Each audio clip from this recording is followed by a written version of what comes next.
ഇപ്പൊ ലാബറട്ടറി മേഖലയിൽ പ്രവർത്തിക്കുന്ന വനിതകളുണ്ട്. സ്വയം തൊഴിലിന്റെ ഭാഗമായി ഇപ്പൊ ക്യാരി ബാഗ് മാനുഫാക്ചേഴ്സ് രംഗത്ത് പ്രവർത്തിക്കുന്ന ആളുകളുടെ അനുഭവങ്ങൾ ഇവിടെ വിശദീകരിച്ചു. ആ മേഖലയിൽ ഉണ്ടാകുന്ന പ്രശ്നങ്ങൾ ചർച്ച ചെയ്യപ്പെട്ടു. എനിക്ക് വളരെ സന്തോഷം തോന്നിയ, അഭിമാനം തോന്നിയ ഒരു കാര്യം, കഴിഞ്ഞ ദിവസം തിരുവനന്തപുരത്ത് നെയ്യാർ ഡാമിൽ വെച്ച് അവരുടെ ഒരു പ്രത്യേകമായിട്ടുള്ള ഒരു കോൺക്ലേവിന്റെ പരിപ്രേക്ഷ്യം ഉൾക്കൊള്ളാൻ കഴിയുന്ന തരത്തിലുള്ള ഒരു പരിപാടി അവിടെ സംഘടിപ്പിക്കപ്പെട്ടു.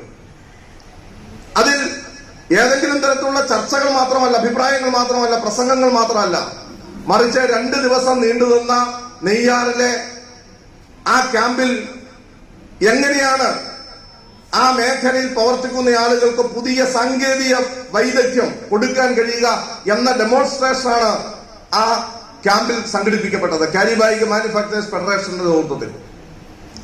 അപ്പൊ അതൊരു പ്രായോഗിക തലത്തിലുള്ള സ്കിൽ ഡെവലപ്മെന്റിൽ അവരെ എങ്ങനെ മെച്ചപ്പെടുത്താൻ കഴിയും എന്നതാണ് ആ ക്യാമ്പിൽ ആ സംഘടന ആലോചിച്ചത്. ഓരോ മേഖലയിലും നമുക്ക് ചെയ്യാൻ കഴിയും. ഇപ്പൊ പ്രൊഡക്ഷൻ നടത്തുന്ന മാനുഫാക്ചേഴ്സ് സ്ഥാപനങ്ങൾ നടത്തുന്ന ഒട്ടേറെ സംരംഭങ്ങൾ നമ്മുടെ ഈ യോഗത്തിൽ പങ്കെടുക്കുന്നുണ്ട്. ടെക്സ്റ്റൈൽസ് മേഖലയിൽ മുതൽ മുടക്കിയിട്ടുള്ള ഒട്ടേറെ വനിതാ സംരംഭകരുണ്ട്. അപ്പൊ